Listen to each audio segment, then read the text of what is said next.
सद्गुरू श्री ब्रह्मचैतन्य महाराज गोंदवलेकर यांचं प्रवचन 24 डिसेंबर. अनन्यतेशिवाय भगवंताची प्राप्ती नाही. सत्पुरुषाजवळ राहून मनुष्य जर आज्ञापालन शिकला नाही तर तो काहीच शिकला नाही.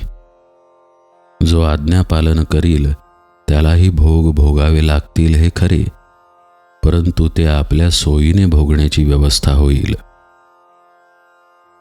प्रारब्धाचा जोर मोठा विलक्षण आहे. भोग येण्याचा समय आला म्हणजे तो बुद्धीवर परिणाम करतो. तिथे आपण सावध राहून सत्पुरुषाच्या सांगण्याप्रमाणेच वागलो तर प्रारब्धाचा जोर मंदावल्या वाचून राहणार नाही.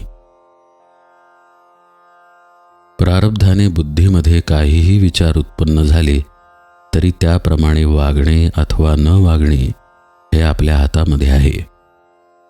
आणि म्हणून तर मनुष्य हा श्रेष्ठ आहे. बुद्धीला आवरण्याची युक्ती साधायला आज्ञापालन हे सर्वोत्कृष्ट साधन समजावे.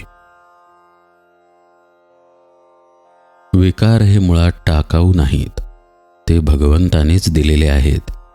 म्हणून जीवनात त्यांना योग्य स्थान असेलच असेल. किंबहुना व्यवहारामध्ये विकारांची जरूर आहे. मात्र विकारांना आपण सत्ता गाजवून वापरायला शिकले पाहिजे. विकारांनी आपल्यावर सत्ता गाजवता कामा नये.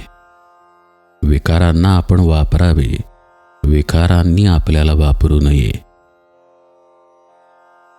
पहिल्याने प्रपंचातील वस्तू हवी म्हणून भगवंतावर प्रेम करायला लागावे. चिकाटीने ते प्रेम वाढवावे, म्हणजे नंतर वस्तूंचे महत्त्व निघून जाते आणि भगवंत तेवढा शिल्लक उरतो. भगवंताला एकदा धरला की कोणत्याही परिस्थितीमध्ये त्याला सोडू नये. त्याचे नाम घेतल्याने ते साधते, म्हणून नाम घेत जा असे मी सतत सांगत असतो. प्रपंचात आपण किती कष्ट करतो तितका मोबदलाही मिळत नाही. परमार्थात तसे नाही. परमार्थ जितका करावा तितके तितके समाधान अधिकाधिक असते.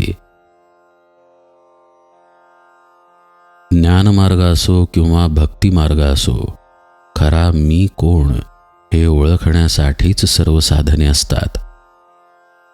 आज आपल्यापाशी खोट्या मीचे प्राबल्य आहे, ते नाहीसे करणे जरूर आहे. खोटा मी गेला की खऱ्या मीला कुठून आणण्याची जरुरी नाही. तो प्रत्येकाच्या अंतःकरणामध्ये स्वतः सिद्ध आहेच. म्हणून खोट्या मीला मारण्यासाठी भगवंताचे दास्यत्व पत्करणे फार आवश्यक असते. अनन्यतेशिवाय भगवंताची प्राप्ती नाही, त्यातच भक्ती जन्म पावते. नामस्मरण हे भक्ती मार्गाचे मुख्य साधन आहे.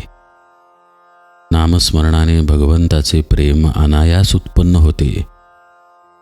ते नाम तुम्ही निष्ठेने आणि आनंदाने घ्या, हेच माझे सांगणे आहे. काहीही केले तरी शेवटी नामाशिवाय गत्यंतर नाही. जानकी जीवन स्मरण जय जय राम.